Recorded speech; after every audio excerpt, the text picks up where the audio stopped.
At this time, I'd like to reconvene the regular board meeting. Deanne, will you please call the roll? Hall. Present. Solis. Present. Segura. Here. Pike. Here. Tarantino. Here. Jenny. Here. Angelina. Here. Okay, we'll now hold a moment of silence and the Pledge of Allegiance by Miss Diana Carberry.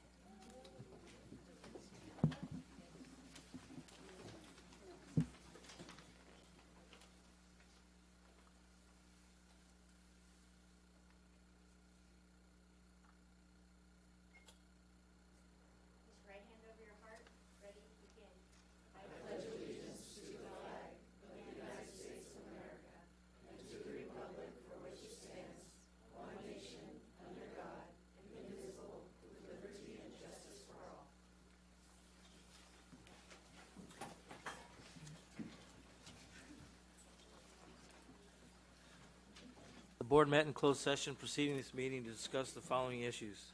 Item number 1, student expulsion, suspension, expulsion, reinstatements, Education Code 48916 to 48918, students identified by ID numbers,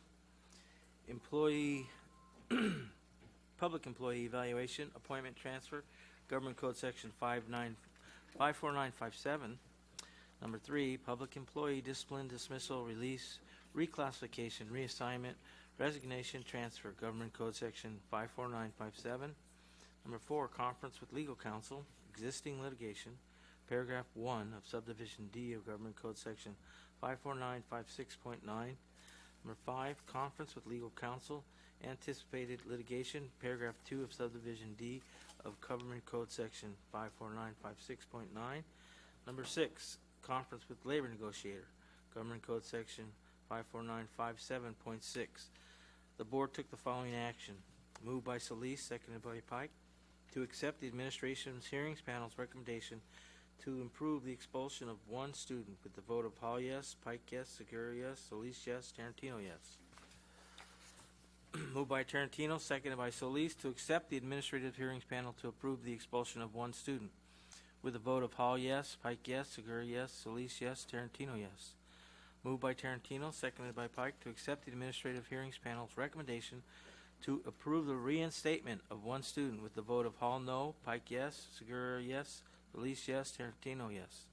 Moved by Solis, seconded by Segura, to approve the appointment of Griselda Delgado as Director of State and Federal Programs with a vote of Hall yes, Pike yes, Segura yes, Solis yes, Tarantino yes. Moved by Tarantino, seconded by Solis, to approve the paid leave of absence for one certified employee through 2022 pursuant to SEA Article 3.8 in Education Code 44987, and authority for Dr. Glover to enter into an agreement with CTA to reimburse associated costs of leave with a vote of Hall yes, Pike yes, Segura yes, Solis yes, Tarantino yes. At this time, I'll entertain a motion to approve the agenda for the June 24th, 2019 regular board meeting with the change that the board will first consider board agenda item R1 after the consent vote. Do I have a motion? I'll make a motion to approve the agenda. Second. Angelina. Yes. Hall. Yes. Solis. Yes. Segura. Yes. Pike. Yes. Tarantino. Yes. Motion passes 5-0. Before our first recognition, I'd like to ask the board to consider board agenda item Q7 to adopt resolution number 4629. Do I have a motion? So moved. Angelina. Yes. Hall. Yes. Solis. Yes. Segura. Yes. Pike. Yes. Tarantino. Motion passes 5-0.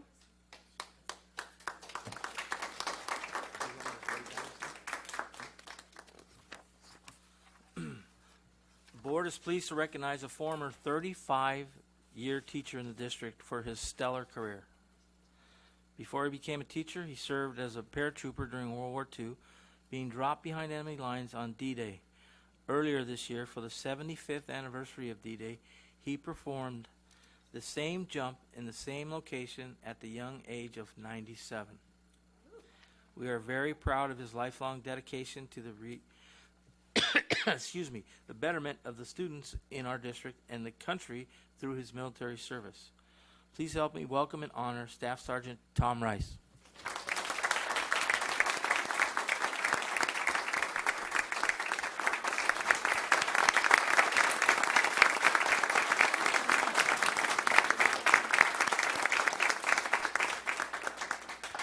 May I say a few words? May. So, sitting next to you, Mr. Rice, I know you know, Carolina Zimmerman was your student back in, what year? Are you real? 1982 at Hilltop High School. You were her government teacher. And so, would you like to say a few words? Not you, Carolina. Staff Sergeant Rice. Okay, there's a microphone right up here, sir, at the podium. Mm-hmm.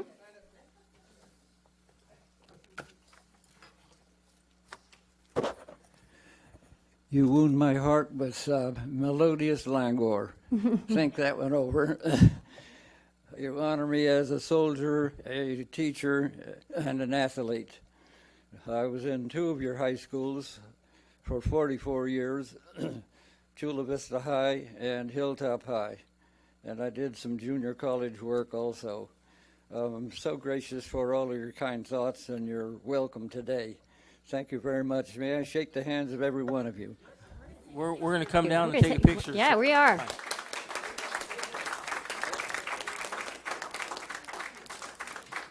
So just for the audience's sake, we are giving Mr. Rice a pin for his years of service in the district, because I'm not sure they had pins back in those days. I'm not sure. And because he retired from the district, he's going to get the cup we gave to our employees this year. And then Mr. President Pike has a resolution in his honor. So we're going to take a picture with him as well. We want to welcome his wife as well that's here. Brenda, right? Yeah.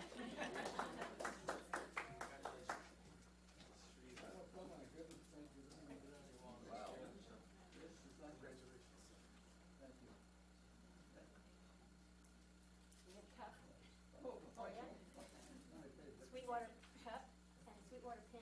All right.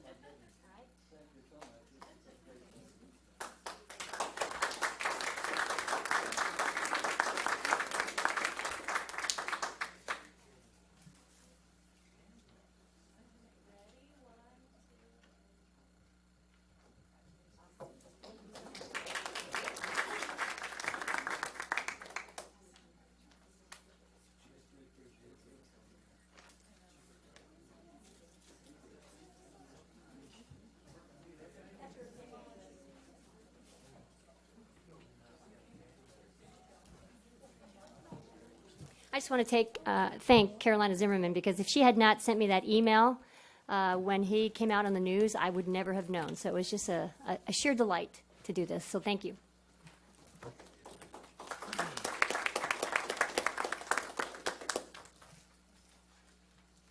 The board is very proud to recognize our wonderful student board rep for her exemplary service during the past year. She's been an excellent voice for the students, and her reports regarding specific school sites issues were informative and extremely helpful for the board and staff. We wish her the best of luck in her senior year, and as she serves on the State Board of Education, which is very impressive, by the way, as their student rep, and we are confident that she will do an excellent job. Please help me thank and honor Miss Brenda Pangolin.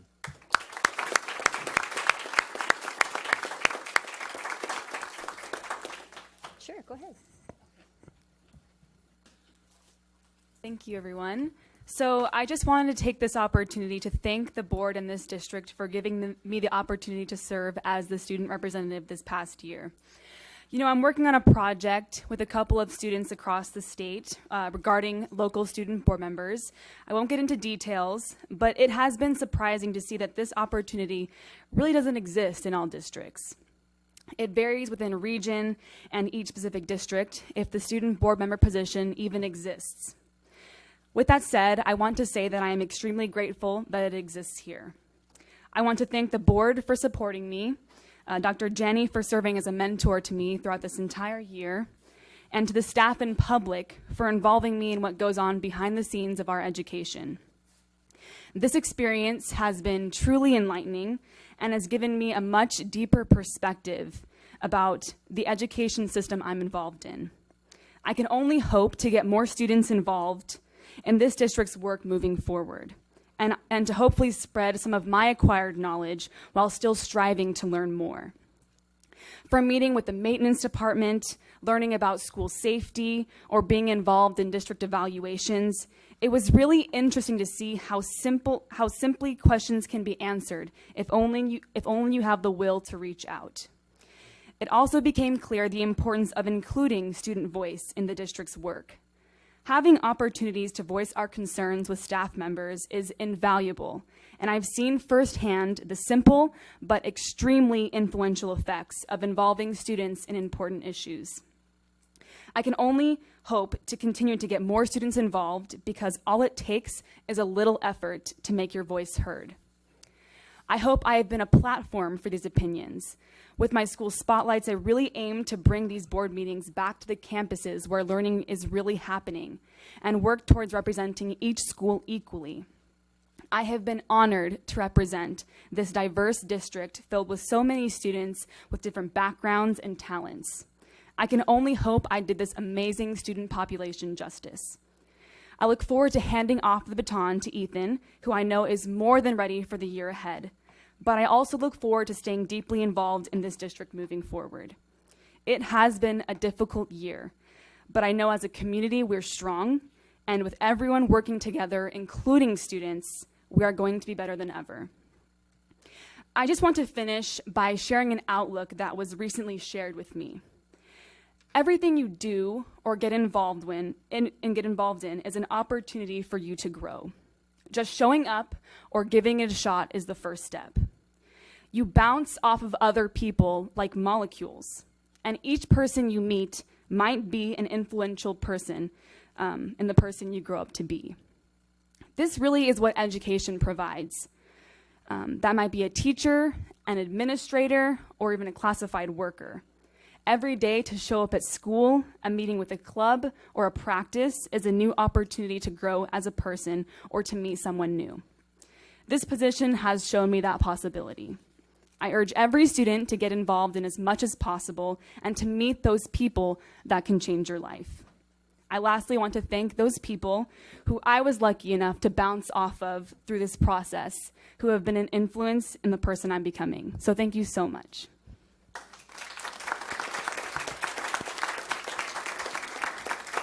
We also just want to recognize her parents who are sitting in the audience, Mr. and Mrs. Pangilinan. Please stand.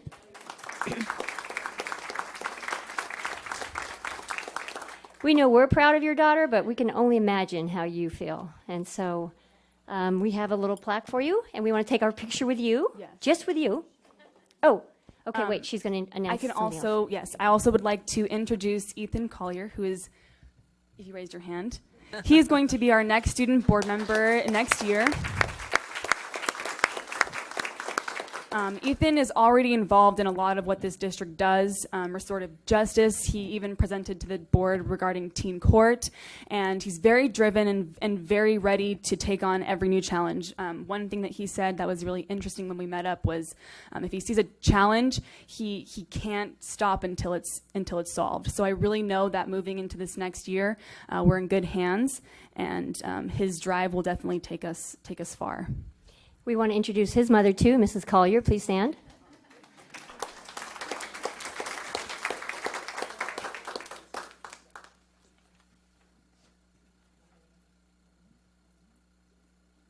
Yeah.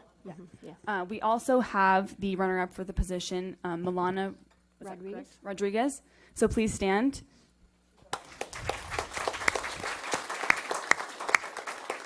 Okay, so I guess we should introduce her mother, too, Miss Alicia Pence Lopez.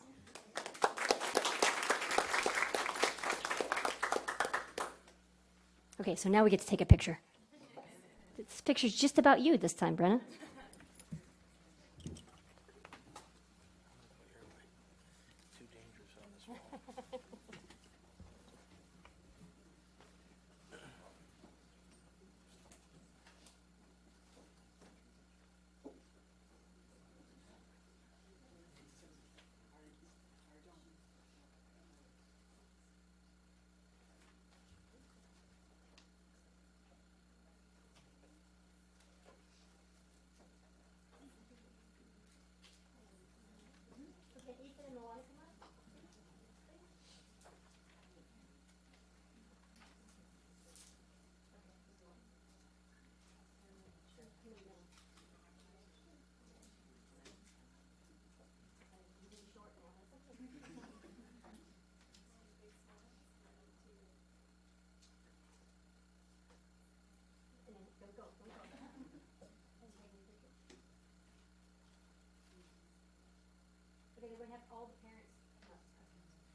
Okay.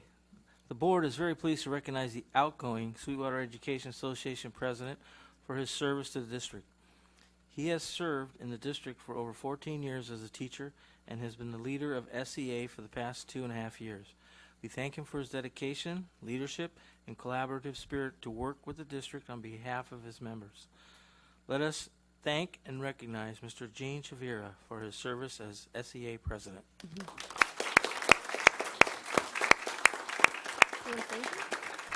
Want to say something, Gene? No. Will you take your picture with us? Okay, all right.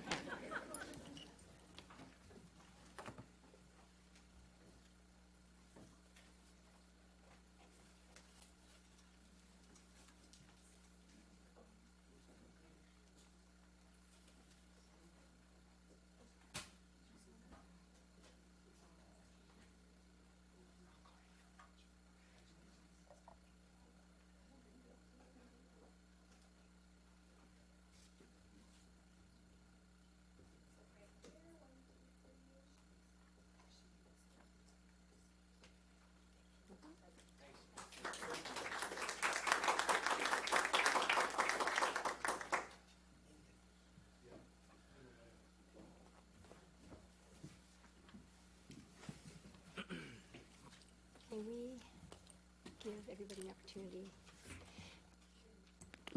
Give the people who have been recognized an opportunity to kind of like sneak out the back door or the front door, whichever you choose. So we know that Mr. Rice is going to be leaving, and any other students that if you need to, you're welcome to stay, but you don't have to leave, but you're welcome to leave if you want.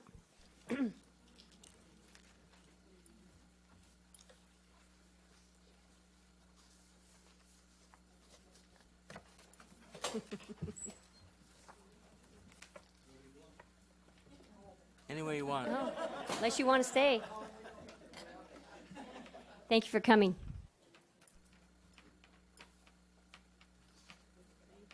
Thank you. Okay. We'll now have an update from our superintendent, Dr. Janning. Thank you, Mr. President Pike. Welcome to the last board meeting before the 2018-19 school year ends. Tonight, we will be presenting the LCAP and the adopted budget for approval. Just as a clearer understanding, the current LCAP is in its final year of a 3-year plan during the 1920 school year. And as we implement the actions and services and measure the effectiveness, we want to be aware of the impact on, I'm kind of taking something from Brenna, you know how she does grow and glow.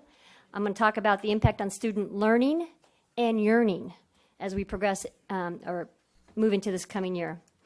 We will be looking deeper into the essential elements of effective first instruction by focusing on social emotional learning across all content areas, across all programs, and across the entire district. We'll be sharing more as we get closer to the start of the new year, but we wanted to kind of give you that preview. At the last board meeting, I also mentioned that district budgets are complicated. And in addition to being complicated, district budgets are always a point in time based upon the best information we have available. I never would have predicted we would have had the year we just experienced. Tonight, Dr. Salkeld will present to our Board of Trustees a balanced budget for the 2019-20 school year. After the challenging year we've had, that's great news. In fact, I just want to sit on that for a second. After the challenging year we've had, that's great news. In fact, we want to thank our finance team again for their excellent work on the budget. However, the balanced budget is still contingent on the ongoing collaboration with our stakeholders. It always will be. The budget contains solutions that still need to be resolved.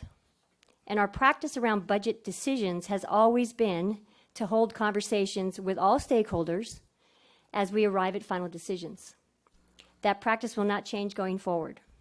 I am confident we can do this together, like Brenna said. And I want you to know that long-lasting improvements happen over time and not overnight. So our work with the budget, the systems that support the budget, and the practices that align with the systems is certainly not over. We are in a better place, but we still have lots of work to do.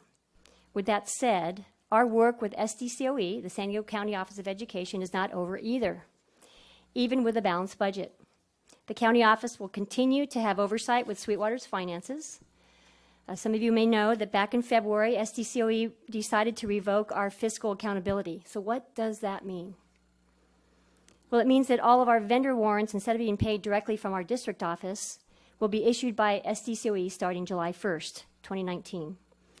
Our finance team, and that team includes accounting, purchasing, payroll, and fiscal, have been meeting almost weekly with SDCOE to determine those procedures we will be following starting the new fiscal year. Again, we have work ahead in this coming year to return to a positive financial status, a positive position that would eliminate the need for SDCOE oversight, including the requirement for an assigned fiscal advisor with a stay and rescind authority. Please know, though, we are making constant progress every day towards fiscal stability, and we will continue to need your help to reach that positive and strong financial position. Just a few accolades tonight. I want to say congratulations to TOSA teacher on special assignment Valerie Reese, who was chosen by Senator Ben Hueso recently as the Citizen of the Month for the 40th Senate District. And she was recognized for her incredible commitment to student development, to commemorate her role in creating the unified sports program in our district, for her efforts to educate, motivate, and activate the community to become more involved in Special Olympics and its initiatives. So congratulations to Valerie. And many of our employees set personal goals outside of their professional goals. Tonight, I just want to recognize one of many who do this type of outside personal growth work, but I want to recognize Olympian High School principal Diane Cordero, who has completed 6, not 1, not 2, not 3, not 4, not 5, but 6 half marathons since November. I know, look at you're like, oh my God. So she completed the Silver Strand, the Holiday, the Carlsbad, the San Diego, the Beach to Bay, and the Rock and Roll half marathons. And then she just added in the Hot Chocolate 15K just for the fun of it. Last year, she completed what's known in the half marathon world as the Triple Crown, when she completed the Carlsbad, La Jolla, and America's Finest City half marathon. Now, truly, that's persistence and perseverance. So congratulations, Principal Cordero. I know many other people in our district are runners, and so please let me know who you are and ways that we can recognize you, and we appreciate and know of many other employees who push themselves above and beyond. I know we've already recognized Brenna, but I want to take a special moment to recognize her and acknowledge her work as our student board representative. Not only has she provided a solid way to share student voice with her Grow and Glow messages at each board meeting, but she has personally grown in her own leadership ability, as you now know, soon to represent all students in the state of California. That is no small responsibility. That's huge. But we know she's up for that. And we are so proud of you, Brenna, and we wish you, like Mr. Pike said, success not only as the Eastlake High School ASB president, but as California State Board of Education student board representative. We want you to come back to the board meetings and let us know how you're doing. You can pull a yellow card and speak, right? You know how to do that. And then finally, tonight is Dr. Diana Carberry's last board meeting as Assistant Superintendent of, it's a really long title, Leadership Development and Systems Innovation. In fact, this is her last week of work before she retires.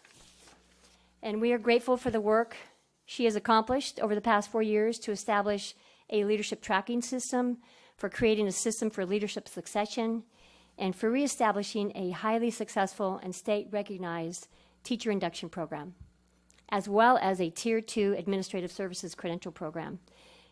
And on top of that, supporting 17 of our schools and principals. And for all of us, for helping us to become better educators as a result of your knowledge, your experience, and your stability. So we thank you, Dr. Carberry. We wish you and Coach Carberry, the other Coach Carberry, as fulfilling a retirement as you've had in your career as an educator. So thank you all very much. Thank you, Dr. Janning. Good luck, Dr. Carberry. I'll come watch some of Southwestern games and talk to you. Okay, we will now have the last report from our student representative. So that was it. Oh, that was it? You want to do it? Okay. You want to do it again? Oh. Never mind. Okay, let's move on to the CBOC. The board members all received a copy of the CBOC report. Are there any questions from the board before he starts? No? Go ahead. I'll just take questions, that's it. That's it? Yep. Okay, any questions from the board? Okay, thank you. Thank you.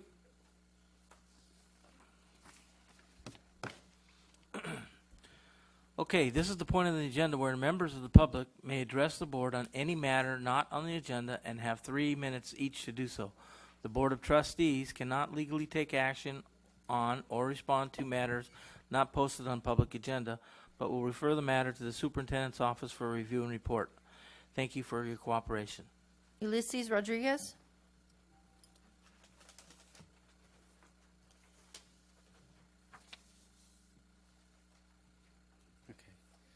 Karen, your motto should be putting students last because you decided to directly punish approximately 1,200 San Isidro students by eliminating their school transportation. You should be accountable for your financial mismanagement, ineffective leadership, and not caring about our students. You care more about yourself and your administrators because you increased salaries when student enrollment declined. How can you overspend and miscalculate $30 million? According to the Voice of San Diego, the amount to water spent on administrators, which includes central office staff, but also principals and assistant principals, went from $14.6 million to $20.7 million, a 41% increase. You should learn more about expenditures and revenues. It is not complicated. It is very basic. You are not a doctor of education because you do not care about our students' safety and opportunity to succeed. You are not a compassionate human being because you are forcing many students from San Isidro High School to walk for more than 2 hours every day to get to and from school. Because of your ineptitude, you should resign. Shame on you, Karen, because you support your non-essential school administrators and you disregard our students' education, safety, and well-being. Shame on you for trying to raise $30,000 by July 22nd to purchase 4,000 t-shirts for employees with the words, putting students first. How can you be putting students first when you are eliminating most of our students' only means of transportation to get to and from school? You should try to raise $500,000 to pay for school buses for San Isidro students and not on useless t-shirts for a welcome back event. Perhaps you should try to raise money to buy t-shirts for a goodbye event with the words, Sweetwater Union High School District, putting administrators first. Your hypocrisy has been noted, but you can still do the right thing by advocating for San Isidro High School students. Remember, you work for us, and God will judge you to a higher standard. Thank you. Emma Romero.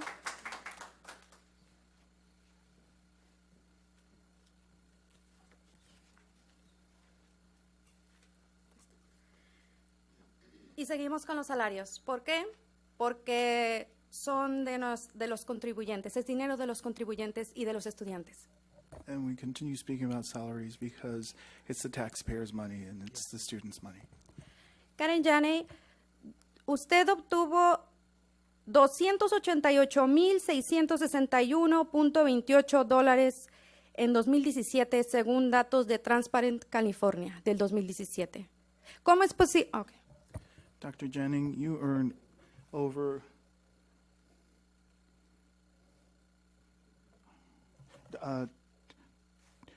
$288,661.28. Tiene tanta responsabilidad más que el gobernador Jerry Brown, que él ganó menos que usted según estos mismos datos de Transparent California. Jenny? Do you have more responsibility than the governor of the state of California that earned less than you, according to this data? Me deja sin palabras. Yo pensé, porque también la crisis que ahorita está, la miscalculación, como le quiera llamar, de los 30 millones, es debido a que agregaron mucho más personal de su staff, ¿verdad? I'm speechless because this whole issue with the miscalculation or the deficit or the $30 million, it's because you hired more staff, administrative staff, didn't you? Pero cualquier persona como yo, una persona ignorante, sabe que no puede gastar más de lo que obtiene. But any person, even an ignorant person knows that you can't spend more than what you earn. Porque si no quedaría en números rojos como el distrito de Sweetwater. Because then you would end up in the red like the Sweetwater District. Y para eso tanto doctorado, para eso tanto doctor por aquí, doctor por allá, cuando no sabe ni tan siquiera, yo me pregunto, ¿el de finanzas también es doctorado? ¿Que no supo calcular eso y se le fueron 30 millones de dólares? And that's why you need so many PhDs, PhDs here, PhDs there. I'm wondering, is the finance person, does that person have a PhD? And that's why they couldn't calculate this deficit? Y por favor, me uno a las personas que dijeron en agosto del 2018, si me equivoco, disculpen, de que no le pagaran al señor Segura porque se había perdido unas juntas y usted dijo que le pagaran. Me uno a las personas esas porque cuando uno falta, a uno no le pagan el sueldo o lo que les den, pues. And I stand with the people that said not to pay Mr. Segura in August 2018 to pay him because he missed some meetings. I stand with those people because I don't think if you don't show up, you shouldn't get paid. Señorita, usted es representante de los estudiantes. Me gustaría que hicieran una encuesta. ¿Qué es lo que opinan los estudiantes de la actuación del distrito y de la señora Janey? Miss, you represent the students. I would like a survey to get done to see and ask the students, what do they think about Dr. Janning's performance and the district? Estamos esperando la respuesta que dijo que nos iba a dar el 17 de junio, cuando tuvimos una junta los padres de familia con usted y nos dijo que nos iba a mandar una carta. Seguimos esperando su respuesta. We're still waiting for a response from that meeting we had on June 17th where you said you would reply and you would give us an answer. We're still waiting for that. Janey, mi pregunta es, ¿a cuál de los estudiantes pones primero? Janey, my question is, which students do you put first? ¿A los que tienen mayores estatus socioeconómico o un color de piel más claro? The ones that have a better socioeconomic position or the ones that have lighter skin? Tú no pones a los estudiantes primero. Pones a... No sabía que había nepotismo también aquí en Estados Unidos. Qué vergüenza. You don't put students first. I didn't know there was nepotism in the United States. I'm ashamed and embarrassed. Josefina Grimaldo.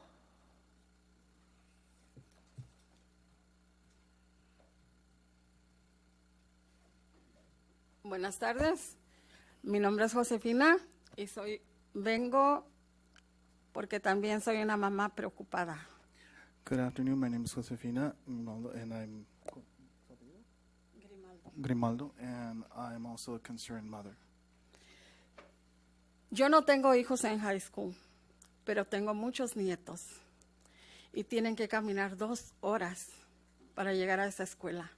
I don't have kids in high school, but I have grandkids, and they have to walk 2 hours to get to that school. Es parte del cerro, que tienen que caminar 2 horas. Y ahí no hay protección. Hay peligros a violadores. And they have to walk on the hill, and there's no protection there, and they have to be aware of rapists. Hay animales peligrosos. Han encontrado víboras, serpientes. They're dangerous animals. They've found snakes. Muchos animales, no nomás serpientes. Pero lo más preocupante es la caminata. Many animals, not just snakes, and the most worrisome part of this is the walk. En este tiempo de calor, los niños van a sufrir mucho. In this climate, with the heat, children are going to suffer a lot as they walk. Y nosotros caminamos para ver cuánto hacíamos, caminando para saber cuánto iban a caminar los niños. And we walked. We went to walk, and we wanted to know how long it would take the kids to walk. 2 horas. 2 horas hicimos. We made 2 para hours. caminar. ¿Se imaginan los niños cargando mochilas con libros, con computadoras? Aparte, botellas de agua. Tienen que llevar 3 botellas de agua para alcanzar a llegar ahí. Can you imagine the children walking with their backpacks, books, computers, bottles of water? They need 3 bottles of water in order to be hydrated for that walk. Nosotros estamos muy preocupados. No por nosotros, por los niños. We're very worried, not for us, but for the children. Nosotros estamos esperando que nos den una respuesta antes de que los niños entren a la escuela, porque ya mero entran. We're waiting for a response from you before school starts, because school's almost about to start. Y les pedimos a ustedes su apoyo, por favor. A ti, niña, que eres apoyante de los estudiantes, por favor. Apóyennos, hablen, por favor. Ustedes es la única voz que tenemos. And we ask for your support and your help, and to you, Miss, to speak for the students, for the children. You're the only ones that can help us. Quiero también verlos en el lugar donde tú estás, por favor. I want to see them where you're at right now. Please. Gracias. Permiso. Thank you. Cesar Fernandez.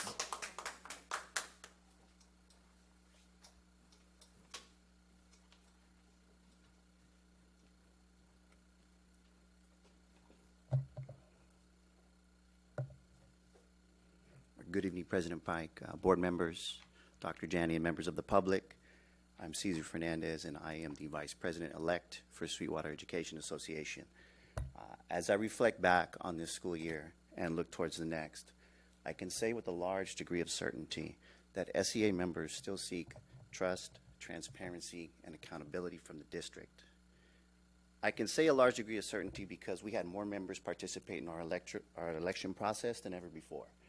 1,100 of our 1,800 teachers voted for a change in our organization, and it's my personal belief that district leadership should also see this as a referendum on their performance. I want to share some concerns with you tonight. We're concerned about claims of collaboration when it suits the needs of the district, such as, but not limited to, furlough days. If we give you what you need, then we're seen as being collaborative. But if we're hesitant in the absence of accurate budget numbers, then we're seen as holding up the process. Currently in the budget, we have $2.9 million for furlough days, and then there is a big old TBD placeholder for $7 million, both of which I find problematic because they were posted there before Governor Newsom released his budget. We're also concerned that the district is unilaterally making changes to special education duties and processes, all while saying the contrary in informational meetings. One need only look at the district website and see that case manager duties have been altered without so much as a consult to SEA leadership or our joint special education committee.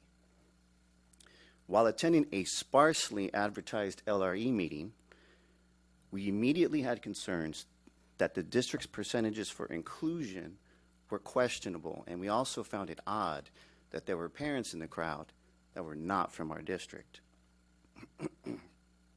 I invite the board to meet with any of our special education teachers just to see what their conditions are, what's working in special education, and what can be fixed. SEA is also concerned with the current shuffle of principals and APs and how they're assigned. Some sites get to give input and others do not. Even when members give input, there are situations where candidates that are ranked the highest for some reason do not get selected.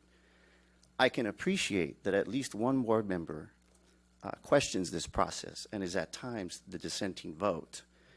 If we are working towards being collaborative, I challenge the district to an honest conversation about this process and how we can make it better. So we looked at tonight's agenda and we see several big ticket items, LCAP, budget, and an increase to Melrose. Without this trust, accountability, and transparency that I speak of before, it would seem highly calculated to place this on the final agenda of the year. As we look forward to next school year, I hope you can understand with all due respect that these documents will continue to be questioned by SEA membership.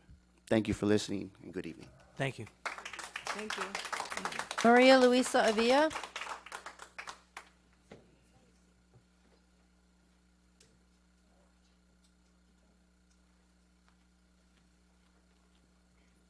Buenas tardes, mi nombre es María Luisa. Good afternoon. My name is Maria Luisa. De nuevo un poquito para ti, que eres la representante de estudiantes, me encantaría que te pusieras una mochila con el peso que los muchachos llevan. Solamente un día, no te pido el año o los sucesivos años que pretende la señora que los muchachos caminen. Again, you as a student representative, I invite you to put on a backpack with a similar weight of what the students are going to have to carry and walk that hill. And I'm not asking for the entire year, just one day, just so you can put yourself in their place. Solo un día, por favor hazlo. Por Just favor, one te day. lo pido, Please un do it. día. I'm just asking you to please do it. Para usted, señora, de esa mala calculación que hay, For you, ma'am, in regards to that bad calculation that exists, me alarma, porque esto quiere decir que usted no puede controlar a sus subordinados. it alarms me because this means you can't control your subordinates. Usted no está apta para este puesto, entonces usted debe de renunciar. You are not apt for this position then, and you should resign. Si alguien hace ese desvío de 30 o más, que es lo que sabemos, porque no sabemos qué hay debajo de ese tapetito, If someone made this mistake of 30 million or such, or what the amount that we're aware of, because we don't know what's under that mat, y usted le llama mala calculación, es alarmante para todos los padres de familia que estamos viendo eso. Es alarmante que usted no está capacitada para controlar el puesto que usted tiene, le queda muy grande. and it's alarming to us, the parents, if this miscalculation happens and how it happened. It's very alarming for us, the parents, and it tells us that you are not apt for this position that you hold. Todos ustedes ganan del sudor de nosotros. Ustedes están ahí y comen por nosotros. All of you are there because of our sweat. You are there and you eat because of us. Entonces, ahora no le voy a pedir como las veces que hemos pedido el 17 de junio y las otras tantas veces que hemos solicitado. Le voy a exigir que si usted no puede con el puesto, deje su silla y que venga alguien que realmente tenga los pantalones para hacer lo que tenga que hacer. So I'm not going to ask like we asked on that meeting on June 17th. Now I'm demanding, if you can't hold the position, I demand that you bring someone that can handle the position. Es todo, gracias. That's all, thank you. Kathleen Shears.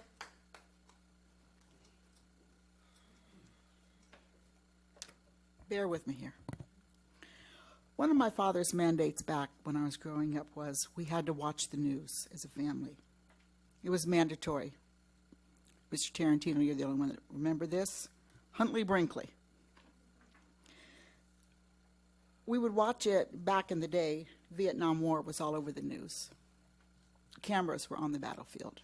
My dad was a corpsman, which is a nurse. He had retired.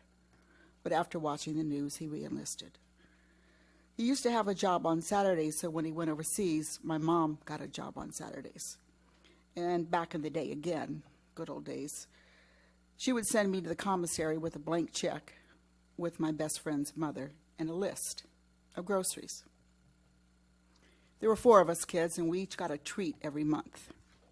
My treat was dried apricots.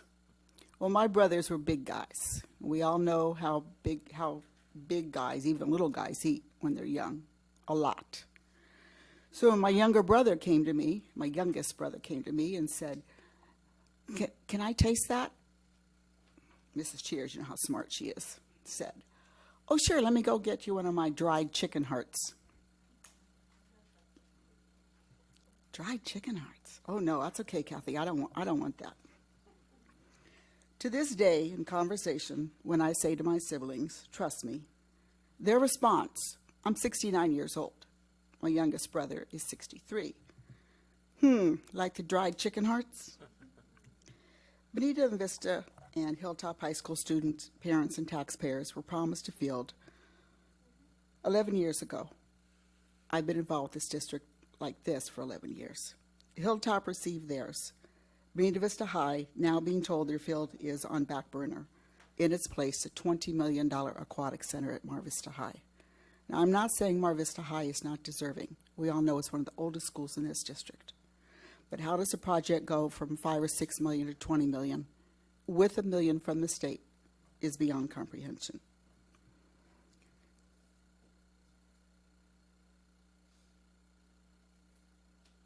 And especially when no one recalls or can find that aquatic center on Propo language. The point to all of this is, one's word is all we have. We, the taxpaying community, will long remember your broken promises when the next bond is put on the ballot. Thank you very much. Thank you. No further speakers.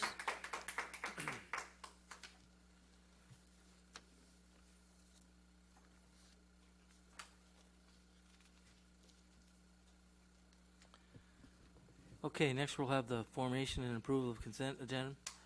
Clerk of the Board, will you please read the items being pulled from the consent agenda? The following items are pulled: F3 by staff and Mrs. Hall, F5 by Mr. Tarantino, G1 by staff, G2 by Mr. Tarantino, G4 by Mr. Tarantino, K3 by staff and the public, M1 by the public, M2 by the public, N1 by Mr. Segura and the public, and item R1 by staff and Mr. Tarantino. Okay. I'll make a motion to approve the consent agenda as read. A second. Angelinen? Yes. Hall? Yes. Solis? Yes. Segura? Yes. Pike? Yes. Tarantino? Yes. Motion passes 5-0. Okay, I believe we wanted to have R1 first. that's correct.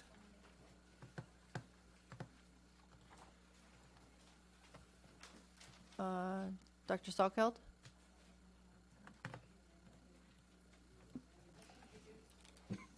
I'd like to introduce Ms. Barbara Hale Carter, who will be presenting to the board this evening background on the special tax levy and the resolutions included in the package.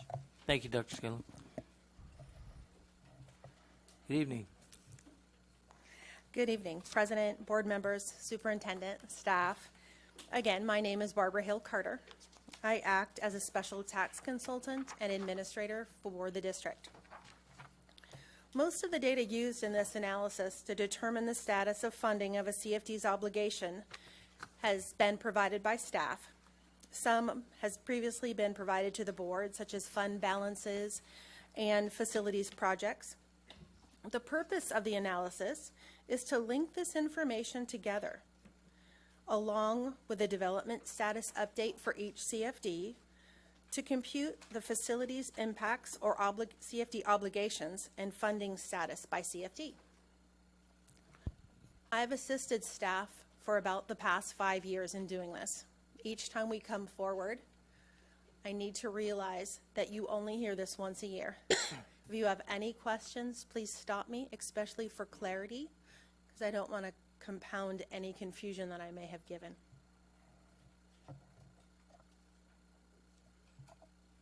We start with the annual administrative cycle. It continues year-round, and as you can see, we're in the top left-hand square, establishing the tax rates. In June through August, we update this analysis. We come to the board to present it, to set the tax rates for the coming year. We update development data on each of the CFDs. We obtain information from the county to confirm the parcel accuracy. We submit the levy to the county, which they place it onto the property tax bills. The levy shown on the property tax bill is referred to as the annual special tax. That word will be used throughout this presentation, and the annual special tax is simply the amount on the property owner's tax bill for the current year.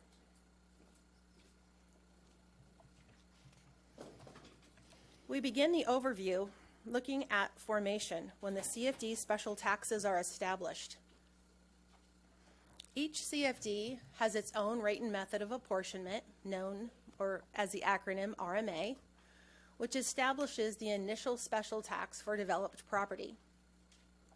It also calls out whether or not that initial special tax remains flat for the term of the taxes or it is adjusted by an escalator.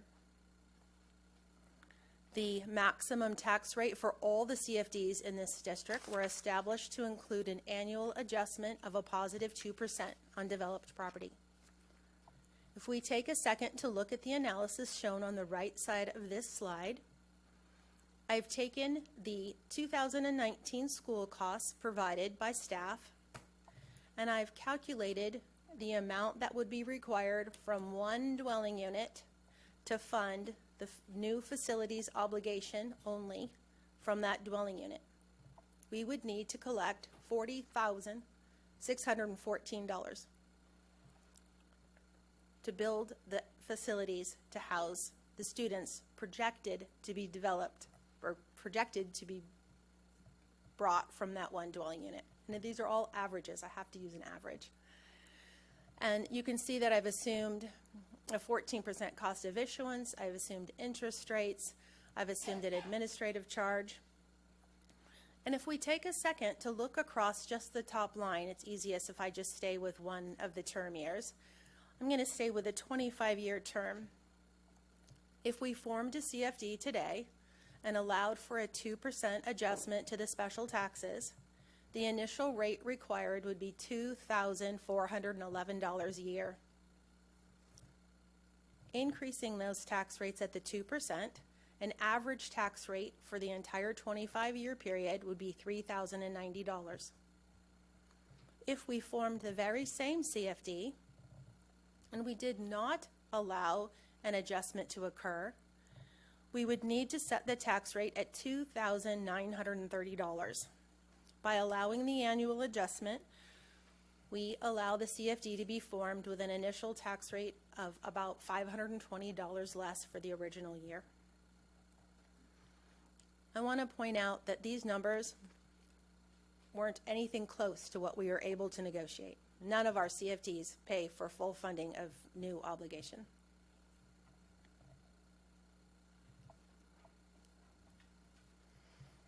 Annually, we need to take a moment to overview the development and the levy changes from the prior year. I've listed each of the CFDs. I show the taxable dwelling units in each of the CFDs from last year and those projected for this year. It could only be projected because our CFDs have a development cutoff date of June 30th. It hasn't occurred yet. So using those projections, and we go across, let's just use CFD number 1, and let's take a moment to think, I'm only comparing 1 year here. CFD number 1 currently has, at build out, it's projected to have 9,485 dwelling units. It was formed way back in 1986. The dwelling units that have paid their full obligation, including the ones I show here, 359, we've had 3,345 dwelling units that have, we call, fallen off. They are no longer obligated to pay. So about over a third of the dwelling units in CFD number 1 are no longer levied or will no longer be levied.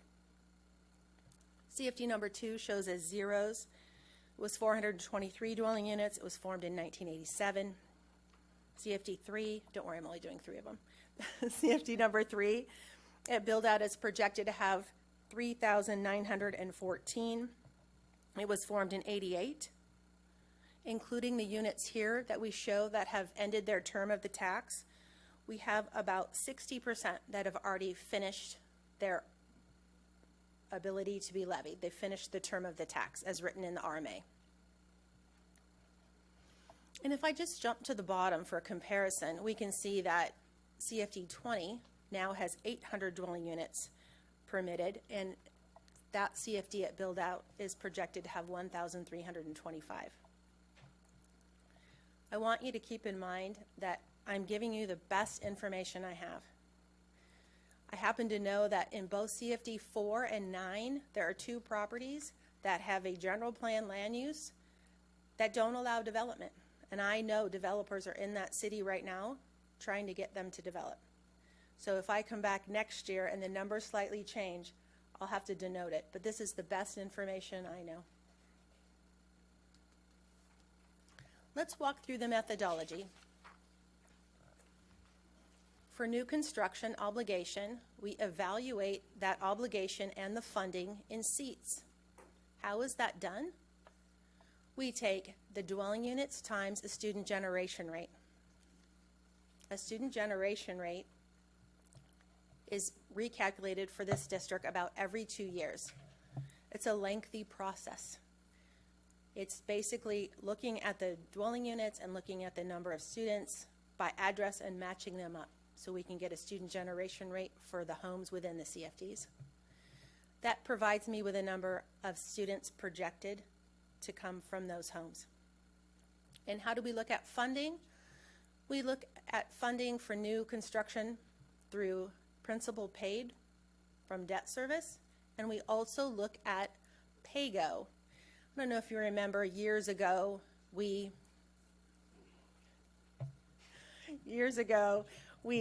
determined to use the word PAYGO. Thank you. They always know I talk too much. That we decided to use the word PAYGO. And basically that's just the fund balances. That's just the money you have on hand. And why would we use that money? It's just like a credit card. Better to pay cash than credit. When I refer to the word debt, that means we've gone out to the municipal market and we've issued debt where we have to pay principal and interest.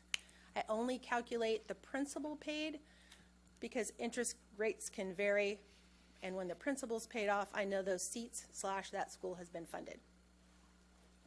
If we drop down to the evaluation of capital projects that extend the useful life, again, we look at projected students and the cost per student, and how do we pay for those? All of those have been funded by PAYGO, or fund balances. Finally, in determining the special tax requirement for 1920, we look at the unfunded obligation for new construction and the unfunded capital projects that extend the useful life, and we compare that to the tax rates that are proposed to be set.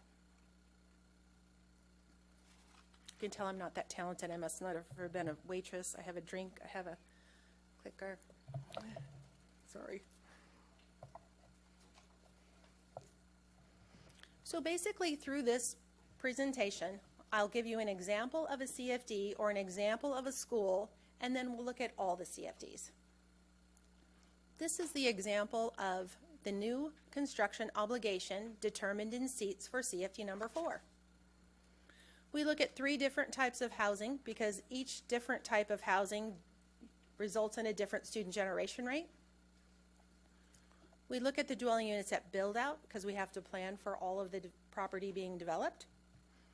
And you can see that for CFD number 4, it results in a projection of 229 middle school students, which turns into an obligation of 229 middle school seats and 500 high school seats.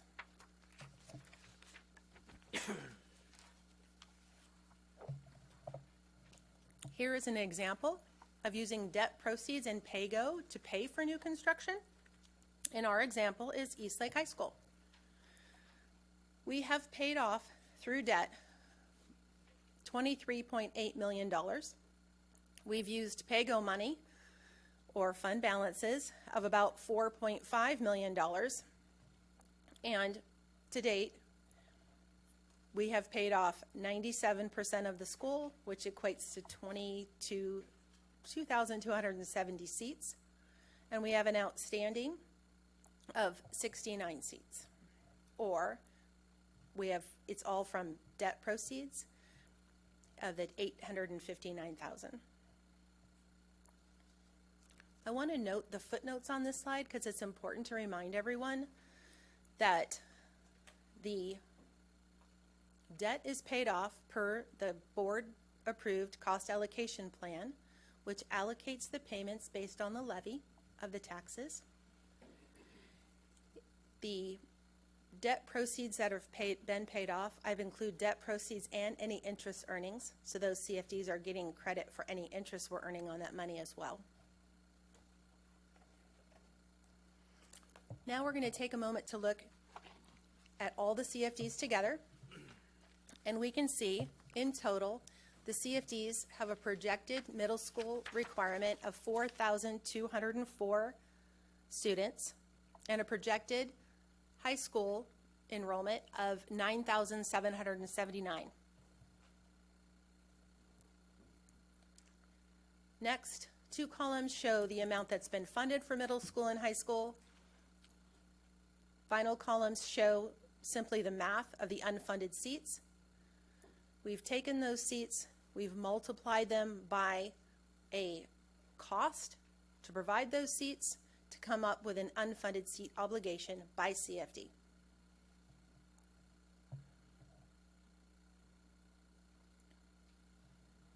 Now let's take a moment to walk through the methodology of funding capital and projects to extend the useful life, also determined by student. This shows the calculation. We do it by taking the estimated cost of a school. We remove any non-reoccurring costs, like you don't have to buy the site again.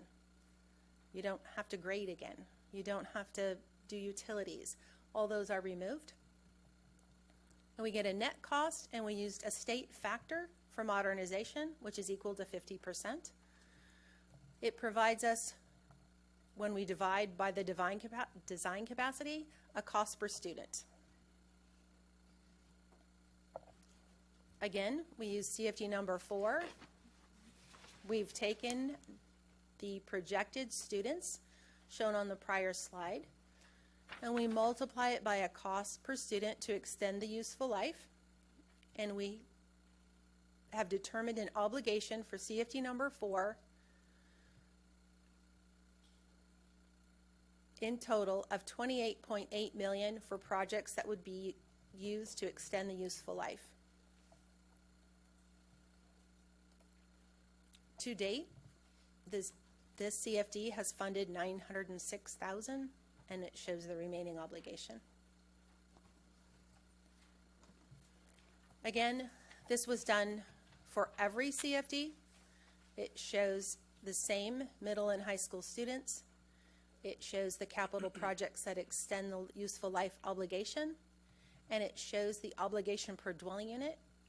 And I purposely wanted to show this slide so you can see that the obligation per dwelling unit, it varies. And why does it vary? It varies because these CFDs are made up by different types of dwelling units. Different types of dwelling units have different student generation rates, hence they have different projection of students. So when you divide it through, it won't be equal, and we took that into account.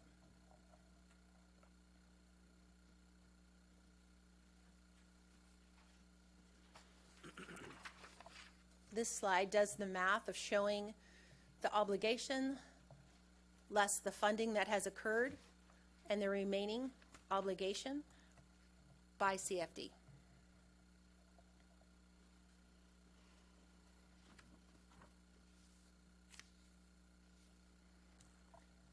The next couple of slides Verify the need for the special taxes. We have to look at verifying the need in a couple different manners. First off, this slide provides a 2-year snapshot of the cash flow of the CFD dollars. It shows the projected 18-19 year, and it shows the budgeted 19-20 year. This slide, under the recommended special taxes, obviously assumes the amounts that we're projecting. It takes into account interest earnings, debt service, administrative charges, construction oversight, and pay-go expenses.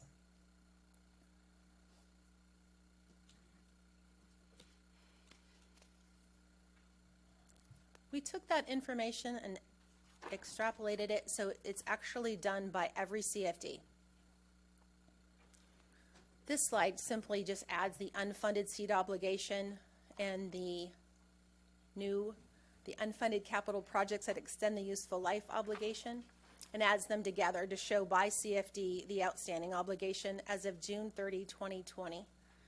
So I want to point out, I've already assumed that we've levied, I've already assumed we've paid debt service, I've already assumed that debt service lowers the obligation of those CFDs.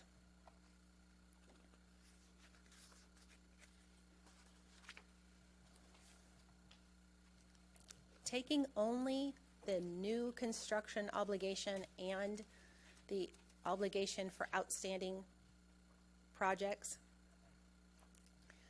against the projected fund balance on June 30, we have verified that each of these CFDs still has a remaining obligation.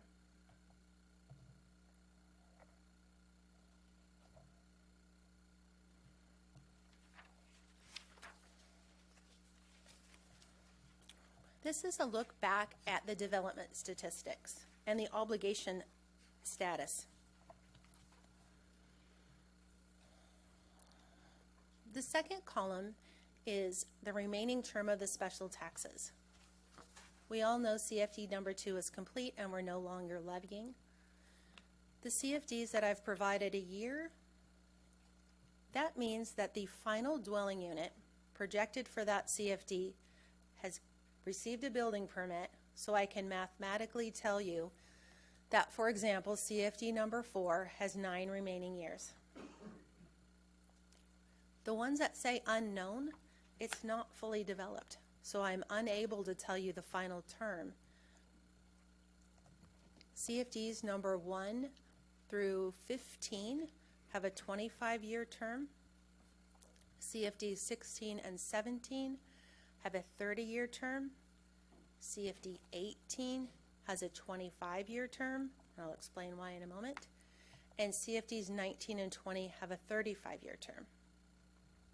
CFD 18 has that shorter term because the mitigation agreement that we entered into was actually a part of a prior CFD.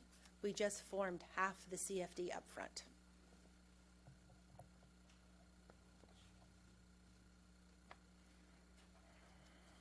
This overviews staff recommendations. Similar to the prior 5 years, we're looking at these two groupings. If a CFD had fully funded their new construction obligation, we would recommend no indexing be applied to the current special taxes. This occurred for CFD number 2. Several years before they ended the term of their tax, they had fully funded their CFD new construction obligation, and we stopped applying the 2% adjustment. For CFDs that have not fully funded their new construction obligation, we are recommending that a 2% adjustment to the current special tax rates as follows. As shown, CFDs, all the CFDs except for 17, 18, 19, both improvement areas, and 20 would be levied at 98.04%. That odd adjustment is because of the 1 year that the taxes were kept at a flat level. CFD 17, 18, 19, Improvement Area 1 and 2 and 20, they have remained at the 100%. Actually, we went back up to 100% because they had barely started developing. And we knew that it would be financially a heartache if we did not take advantage of the fact that we had just signed and just formed those CFDs at those tax rates.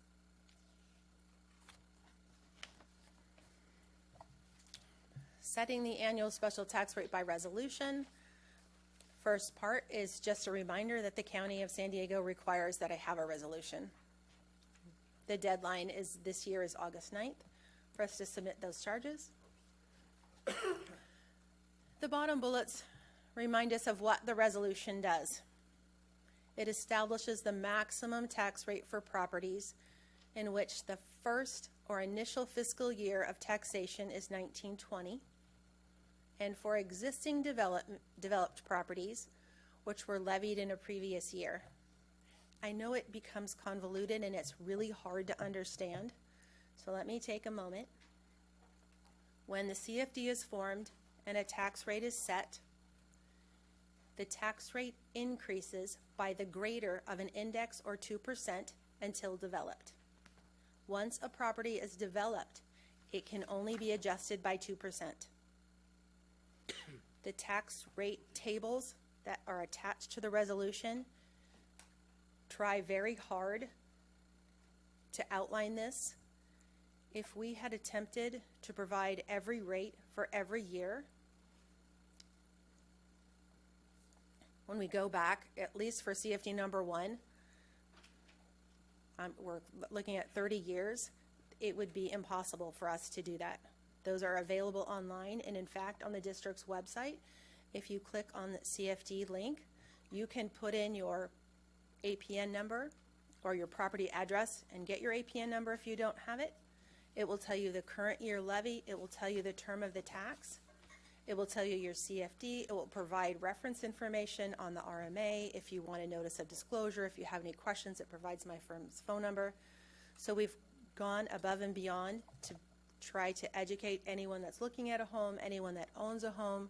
We tried to provide on their frequently asked questions so that all homeowners feel as though that information is available 24/7 instead of just trying to get a hold of someone. And finally, the resolution establishes the actual special tax as a percentage of the maximum rate to be levied for each CFD.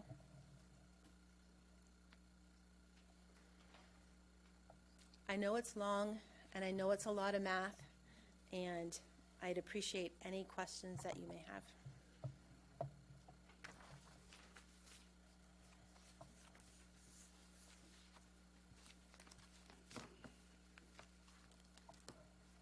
Any questions from the board? Just to be clear, did you say that website was on the district website? Is that under the finance link or under facilities? I put in CFD, and it comes up. Oh, so It from the talks home ab- page, you just put CFD on the search? I did, and it comes up, and then it says if you want specific information, click here. Okay. And that's where you get a specific for your parcel or a parcel. All right, thank you. Thank you. Yes, Mr. Tarantino. Thank you, Barbara. Every time I hear your presentation, and I think this is year number 5, I learn something, and then I get more confused as well. But that's not because of you. It's just because it's hard to wrap my head around. So I have a few questions. In terms of the concept of pay-go, did I understand correctly that we only pay? Could you explain pay-go again? Because I really get. Every year when we levy more than debt service and more than admin. We have a remaining balance that flows into each of the CFD funds by CFD. And that fund balance is used to pay for either new construction or projects that extend the useful life as determined by the board. Okay, so the alternative to pay-go would be what? Or is there an alternative to pay-go? There's not an alternative to PAYGO Okay. unless, I mean, I don't know. yeah. Okay. So in slide number 3, I didn't quite understand the actual special tax rate. Could you explain that? That's the third bullet. The third bullet reads, actual special tax rate determined by analyzing the current funding obligation. So we set the maximum through this process that's written in the rate and method, and we come to the board annually. The board sets the maximum, and then through the resolution adoption, they set the actual rate. So that's the 98.04 for a majority of the CFDs, or 100% is recommended for 17, 18, 19, and 20. Okay. So you mentioned on one of the slides that there was a CFD, I think it was CFD number 4, that was at a 98% rate, and that was because in 1 year the previous board decided not to levy the 2% increase. Is that correct? The majority of the CFDs are at 98.04% of the maximum. If Deanne is being so helpful, I believe that we would like to look at slide number 17. Thank you. So this bottom bullet shows that if we move forward based on these recommendations, that CFDs 1, 3, 4, 5, 6, 8, both 9s, 10, 11, 12, 13, 14, 15, and 16 would be taxed at 98.04 of the maximum. Okay.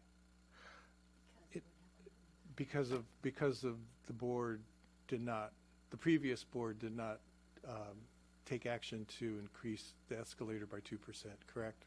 Correct. Okay. You mentioned it would be a heartache. What exactly does that mean? I used the word heartache when we were looking at CFDs 17, 18, 19, and 20. The CFDs were brand new, relatively new. They're the home fed group. The home fed group is only CFD 20. Oh, okay. It was prior to that. Okay. And it was important because we were looking at especially for 19 and 20, a 35-year term. They had not come close to funding any of their obligation, let alone giving them a discounted rate. So the board made the decision at that time to go ahead and put those back at 100% levy. A lot of people compare us with Chula Vista Elementary in that with their CFD money, they're able to build a complete elementary school.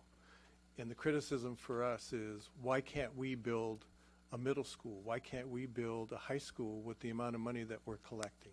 Is there a reason for that, other than the size and cost? Or is there something in the CFDs that are different about that? Size and cost is the biggest factor. The next biggest factor is the property that's required to build an elementary school.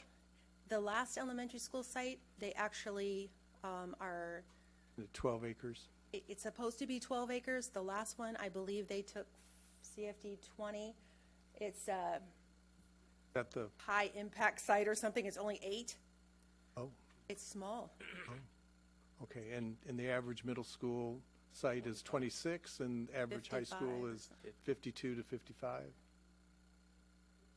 Okay. Can you tell I don't build schools? No, so that's the difference. It's not that we're using our money unwisely. Yeah, and the fact that of location. I can build a small elementary school, and the number of students that are going to attend that school can easily get to that school. I can build a bunch of little ones, but once I decide to build a high school, location is key. I have to change boundaries. There's a lot of work. So in your projections in terms of seats, I'm looking at slide number 6. So and this is in CFD, an example for CFD number 4. So does that projection of seats, is that over the life of the CFD, or is that per year? The life of the CFD. Okay, all right, because we're in a state of declining enrollment, and if this was happening every year, I'd say, our numbers are a little off. Okay, so this is over the life, over 30 years, over 25 years, over 20 years, whatever, okay. And those student generation rates will be updated, or at that point in time again this fall, So will be this is, updated. this is 2 years in the rear. Mhm. All right, let's see. Can you give me an example of a capital project? As opposed to when you say new construction? So when you say new construction, I'm thinking of a new school. I'm sure that that's not what you mean. In a capital project, I'm thinking of maybe re-roofing, maybe a new blacktop, something like that. Am I on base or not on base? You are on base. New construction could be a new classroom if it's adding capacity at a school. Would that include a relocatable? Is that considered new classroom? Jenna, do you want to talk about this a little bit? Janaea, sorry. Good evening, thank you. A relocatable classroom, yes, it could be considered. For the CFD sites, we generally are looking at new construction, ground up, stick-built buildings. Okay, and so to not continue to bring in the portables. Okay, so we're looking at the two-story buildings, two-story classroom buildings projected for Olympian and Eastlake High School, correct? That would be considered new construction. Yes, sir. Okay.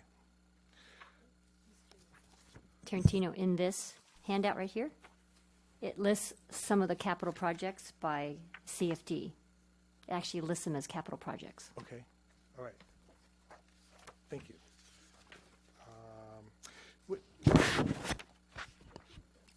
Don't sit down yet. When you mention that interest earnings are included in the CFDs, does that include the interest that we pay from interfund borrowing from Fund 49? Or is that just interest from the money that's accumulated in the account? The column that I was referring to when I did say that word interest, it's interest we earned on the proceeds while you were building the schools. So yeah, interest earned. So I went out, I sold bonds, I got $10 million. I can't spend $10 million on day one. I earned interest for the 2 years that you took to build the school. Those interest earnings are also accounted for in that dollar figure shown. What about the interest from our interfund borrowing? It is in there as well. In there By as well. CFD, Okay. the fund balances, Okay. it is in there. Okay. I think I exhausted my questions. But thank you very much. Any more for Janaea? Help. Oh. No more. Thank you, Janelle. Okay. If there's no other questions or comments, I'll make a motion. Make a motion or entertain a motion? Entertain a motion. I'll take the heat. Oh, second. I'll move. Angelina? Are we Abstain. doing this tonight, or is it a resolution that we bring back and Abstain. Okay. do we do, this is a resolution we're adopting? Yes. Hall? Yes? Solis? Yes. Segura? Yes. Pike? Yes. Tarantino? Yes. Motion passes 5-0. Some heavy stuff.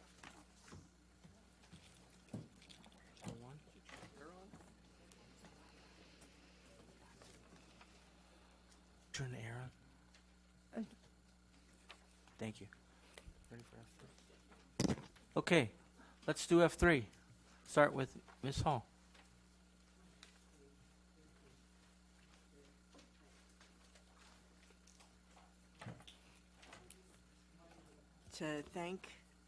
I wanted to thank the educators in our district, the administrators, the parents, the families, the students, especially the students.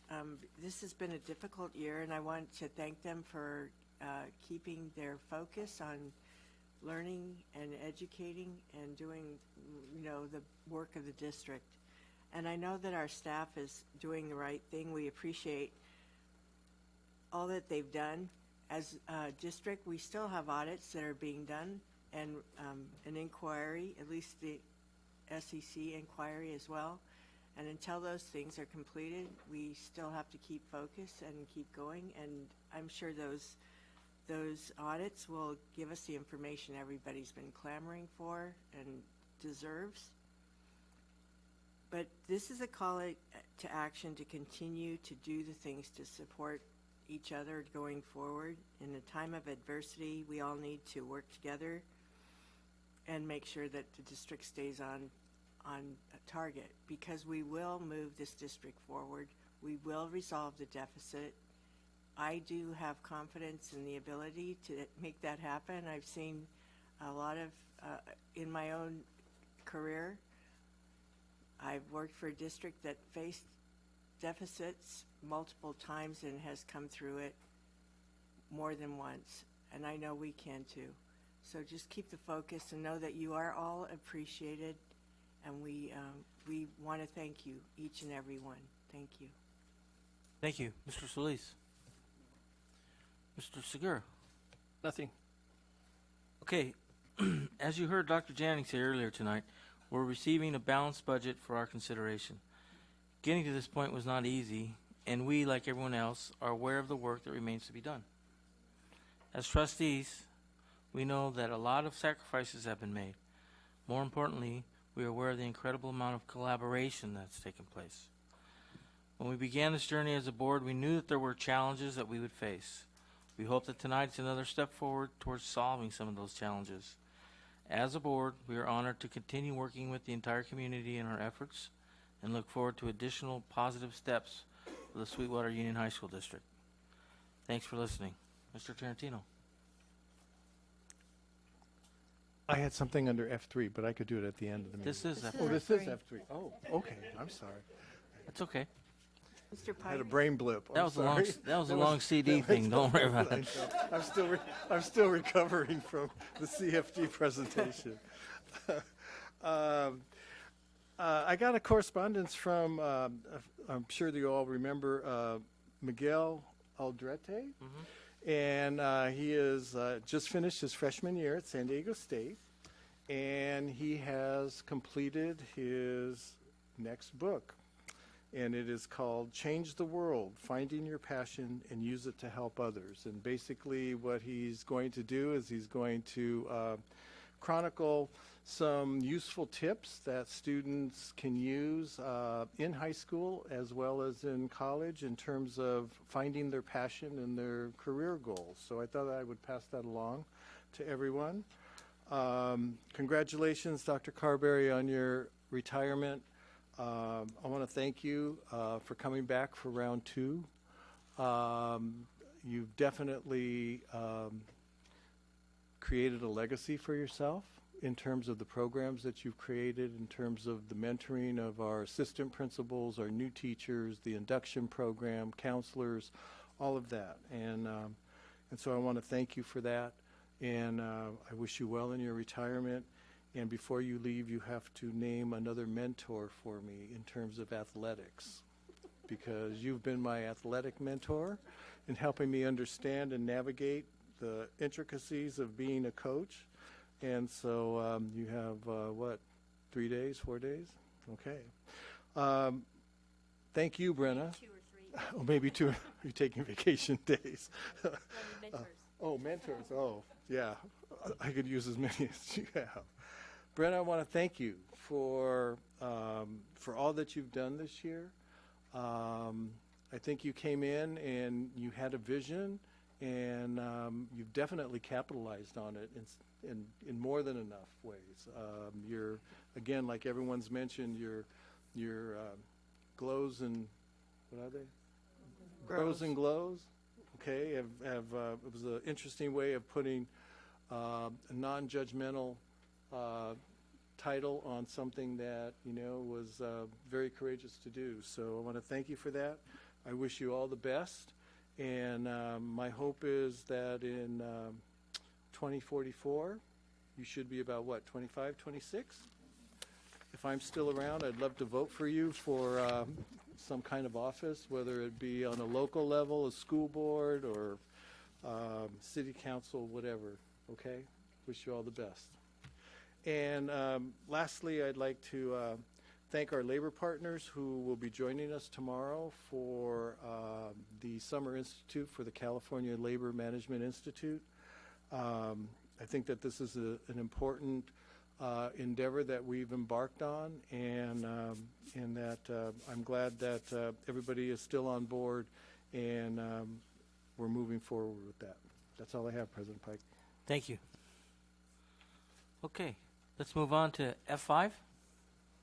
Pulled by Mr. Tarantino.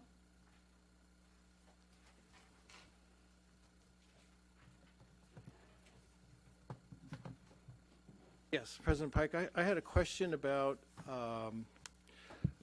the elimination of the IAs in the Learning Center. And there's been some rumblings that will possibly impact the students who are enrolled in the Learning Center that may have special needs. And if we could have if I could have some clarification, and the board have some clarification if that's actually going to be the case. Dr. Folger. Would you mind if I introduce the item first? Sure, go ahead. So F5 is a memorandum of understanding with CSEA, and we do have a CSEA president in the audience in case we have additional questions on the item. What is important on this MOU, it covers a number of things, including position reclassification, length of time of that work year, and furlough days, all of which are already incorporated into the existing budget.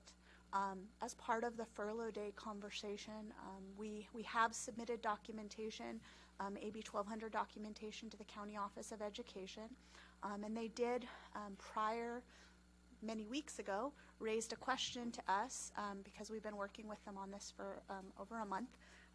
They raised some questions about piece of the MOU that talked about implementation of those furlough days. If other bargaining units such as SEA or CGA had yet to have accepted those furlough days, would we move forward with implementing them for the classified? And the request from CSEA at the bargaining table was very clearly that they wanted to spread the impact of these furlough days out amongst their members for as long as possible. And so for some reason we're not able to reach agreement on furlough days with any of our other bargaining units. At that point, at the end of the year, we would refund that money, for lack of a better term, to CSEA's member. But it was very important to them that that money start coming out in July. And so when, as part of the AB 1200 process, we were asked specifically about the provision, since we haven't reached agreement with other bargaining units, and asked for clarification. And so we, from a labor relations perspective, reached out and had conversations with CSEA. CSEA said even if these are not implemented with other units right now, we want to start in July. It'll be easier on our members, less impact on their pocket when it's spread out over 12 months. So we confirmed that in writing, as that was the intent at the table. We asked CSEA, who responded back to us in writing, that that was their intent and their request, and we have shared that information with the county office as it relates to the AB 1200. So I just wanted to make sure you had that question answered for you, as I know they've raised it. So that was the one piece we wanted to raise. Did I miss anything? Before you ask the rest of the questions of Dr. Folger. Any other comments from anybody about that? No? Okay. Yes. Pardon me? I'm glad she had given us that explanation. Thank you. Thank you for that, Jenny.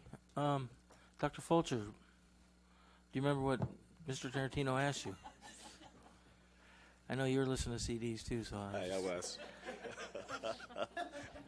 And I appreciate the question, and I had a little more time to think about it with Jenny's response, so I do appreciate that as well. First of all, we wouldn't agree to a decision that we think would negatively impact our students. That's just not something we do and that I would be complicit with. As you know, in our Learning Center, we have students who are there for a variety of reasons. Most of the students in those programs, in those centers, receive very little direct instruction.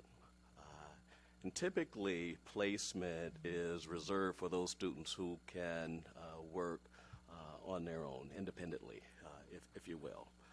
The number of students with disabilities in our learning centers vary from center to center. In some centers, we have as few as 3 students. In other centers, we have 26 to 28 kids. So there's a variance in the number of students we typically serve. As you know, across our learning centers, at least in the past, the staffing has been fairly constant, regardless of the number of enrolled students, whether they be students with disabilities or general ed students. Some learning centers have as few as 50 plus students. Others have the max number of about 150. Yet the staffing is pretty constant. Which, when you look at it from an equitable perspective, may not be a bad thing if those schools, if those centers really need some extra support.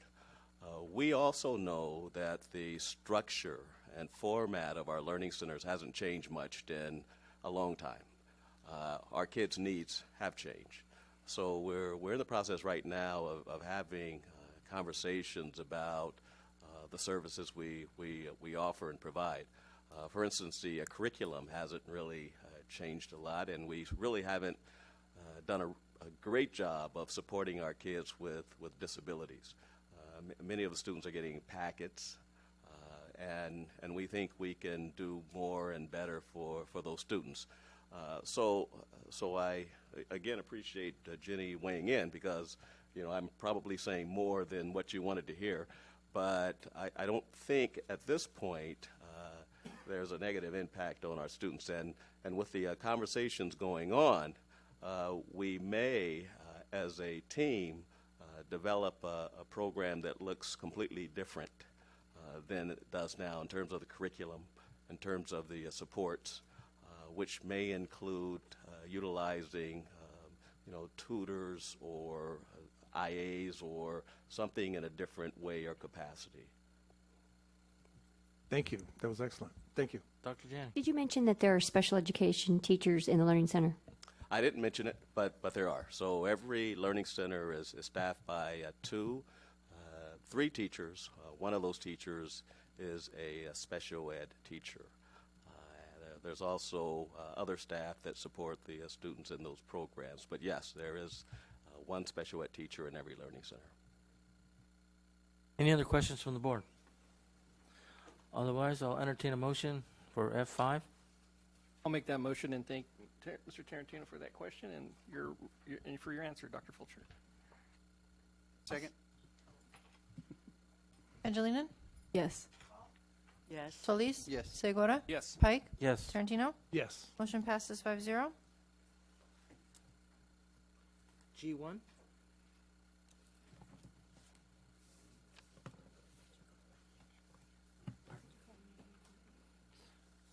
Anne Maria, you're up. Dr. Alvarez, I'm sorry. Good evening, Mr. Pike, Dr. Janney, board members, community members, staff. So this evening we'll be looking at our local control accountability plan. As you may recall, at the last board meeting, we had a public hearing discussing the approximately $52 million that support our students of low income, our English learners, our foster youth students. In this budget, there are some things that are new in terms of pieces that did not exist prior to this year from an accountability standpoint. One of them is that this year there is a parent component in terms of a parent budget overview, and it demonstrates in a more defined form. Instead of 147 pages, talks about 3 pages about how the LCAP was used in 1819 and then also in 1920. That was uploaded to our board docs. There was an error where we did not attach the same document that we utilized at the last board meeting, which was the complete budget package. None of that has changed. The same budget is still there. We're still allocating the $52,212,000. The uses are still the same as the last time that we approached this. The only difference is there are some form in terms of we had some things that were out of order in terms of our format. So those were aligned. This year's budget is in line with our local, with our LCAP goals that we've had over the last 4 years. And we feel that we are continuing to meet the needs of our students and the actions and services that are included in this budget. It really is focused on providing the best supports for our neediest students.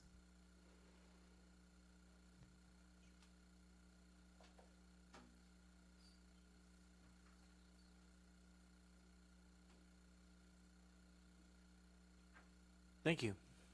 Any questions from the board? Mr. Solis. Yes, not a question, just a comment. Just wanted to say thank you for this LCAP plan. Compared to the one that we received 5 years ago, I have to say this is much better. So thank you. Okay. Anybody else? No? I just want to say thank you. There's a lot of work that goes into holding community forums, and I know that there are skeptics that will feel that it was just lip service, but I think that with the last meeting, there was pointed out some changes to the prior year LCAP in that the community's voice was heard and adjustments were made to incorporate changes for a couple of things and focus that. So I appreciate that. I know that it is not a document in stone. It is a living document, and as we move forward and as we measure progress and we hear back from teachers, from stakeholders, from students, those adjustments that are needed moving forward will be brought to the board, and we'll act on them accordingly. So thank you for the work. Thank you to your staff, and we appreciate it. Move to adopt. Okay, I'll second. Angelina? Yes. Hall? Yes. Solis? Yes. Segura? Yes. Pike? Yes. Tarantino? Yes. Motion passes 5-0. Okay, G2. Pulled by Mr. Tarantino.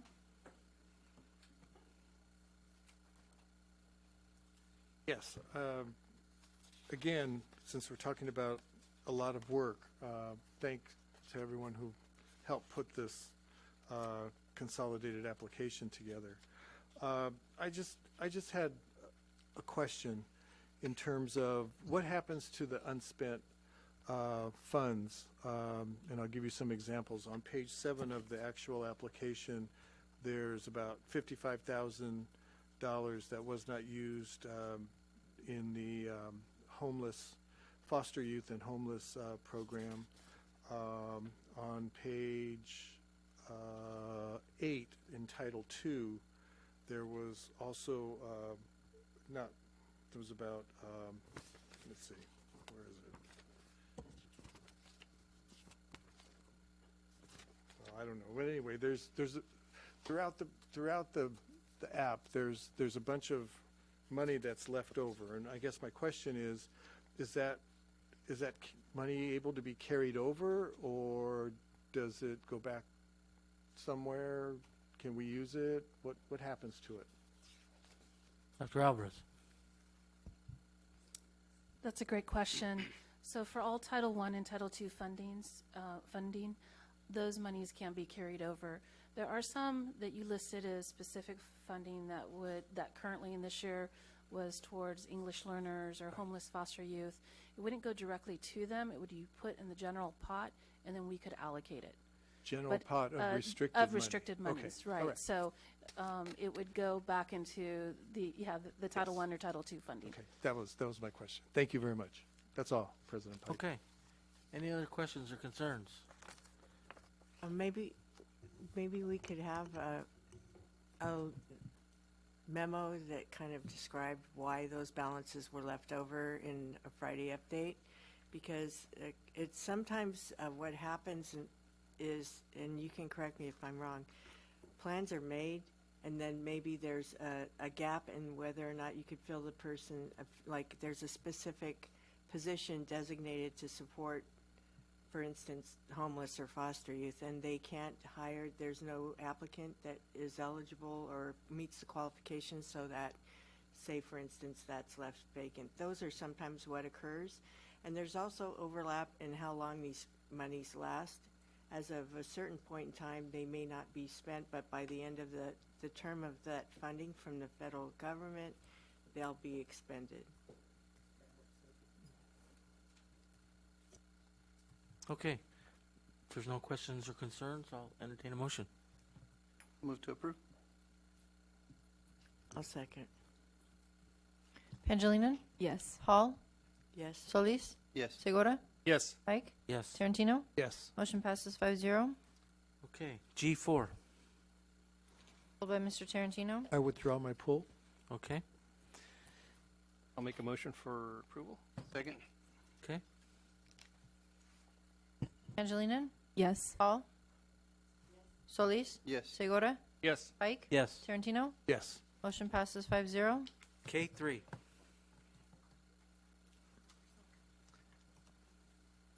Dr. Salkett, I think you're up. Good evening, President Pike, Board Trustees, and Dr. Janney. What we're presenting is the budget, which we highlighted last week during the public, or the first reading in the public hearing. In reviewing this information, the only key changes have been in terms of us looking through any reconciling items, any last-minute items that we were reviewing, as well as including the criteria and standards in the SACS report package. We provided that information to you last week, but now we have the complete packet, which also includes what they call a technical review check, so that way we can submit that to the county office tomorrow upon the board approval. I have one speaker. Go ahead. Kathleen Cheers. This report is precisely what the community has been asking for: full knowledge of the facts, specifically pages 202 to 210. Dr. Salkeld's expertise and stellar reputation does much to lessen the sting of our financial situation. The questions that remain, however, is how did the deficit occur? Why did it occur? And how could it have gone so long without you all knowing? Thank you very much. Thank you. No further speakers.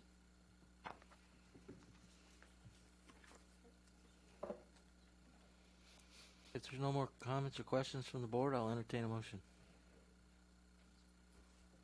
So move. Second. Pangilinan? Yes. Hall? Yes. Solis? Yes. Segura? Pike? Yes. Tarantino? Yes. Motion passes 5-0. M1. I have one speaker. Kathleen Cheers. It was my understanding,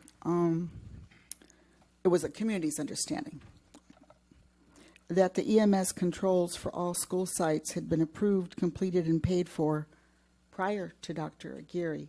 So I'm not understanding why we're doing this at Chula Vista High School at this particular building. If somebody could explain that to me. Thank you. No further speakers. Janaea, can you help answer that question? So I'm not sure about past. You're not on.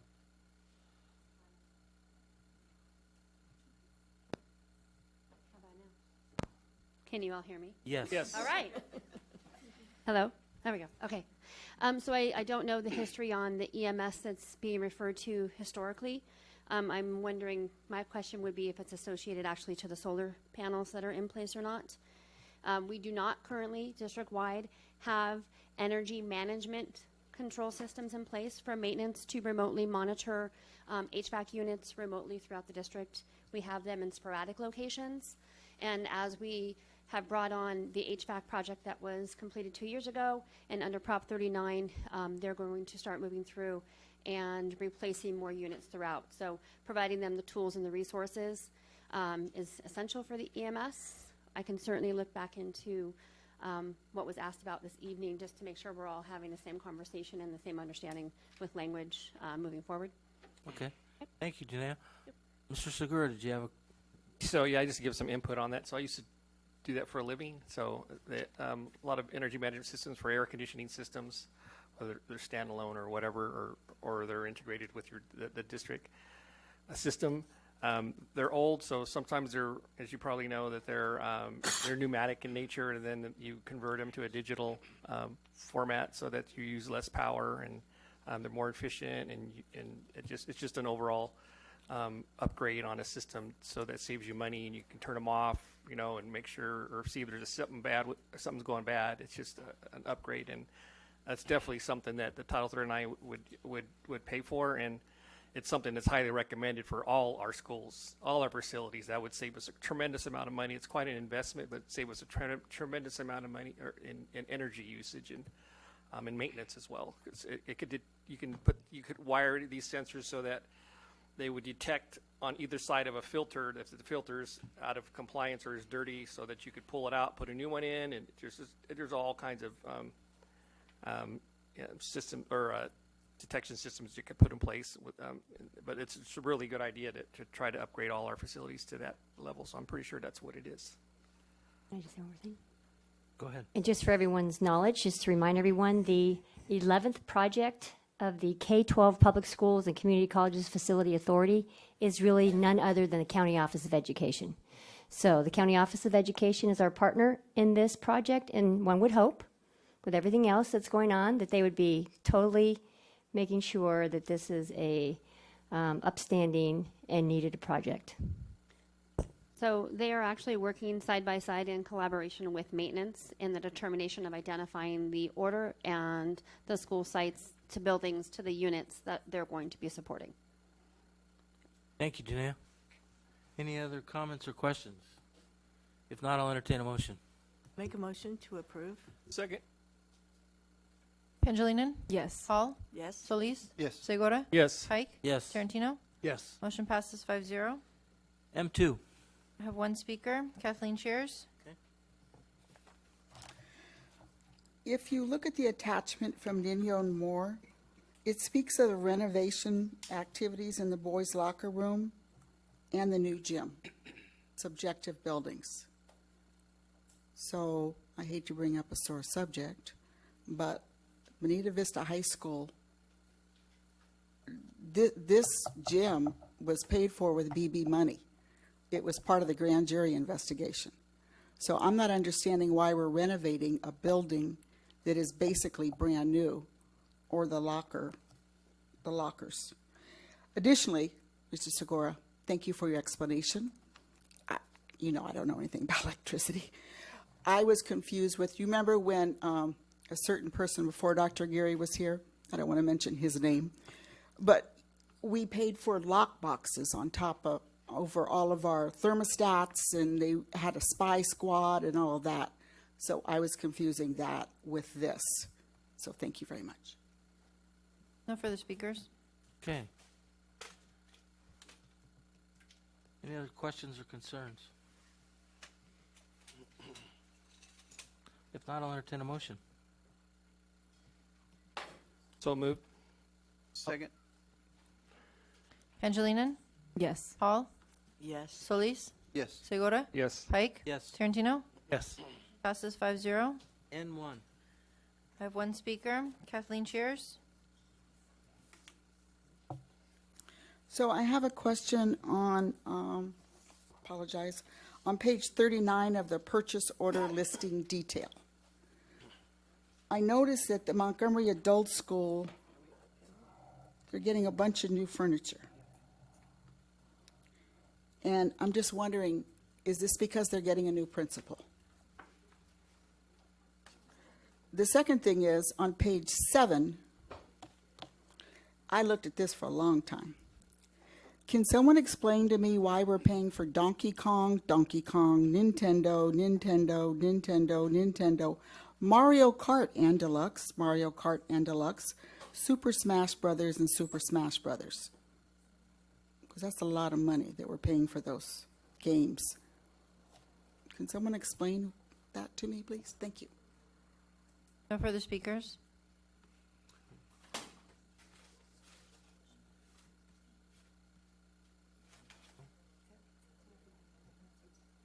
Can anyone answer that question? So as part of our after-school programs, we have an esports league where students compete against each other. And part of this is, to support social engagement, but also using mathematics, not necessarily in Mario Kart, but in some of the other gaming theories. So they're competing against each other in other school districts also. Okay, thank you. Make a motion for approval? Actually, sir, you wanted to abstain on a couple items on this item? So if we could make a motion to approve this item with the exception of PO numbers 557749 and 557750. I'll make that motion. I'll second. Angelina? Yes. Hall? Yes. Solis? Yes. Segura? Yes, and thank you. Pike? Yes. Tarantino? Yes. Motion passes 5-0. If I could have a motion so to moved. approve POs 557749 and 557750. So moved. I'll second. Pangilinan? Yes. Hall? Yes. Solis? Yes. Segura? Yes. No? No, abstain. Pike? Yes. No? Yes. Motion passes 5 yes, 1 abstention. Okay, with that, we'll adjourn the meeting.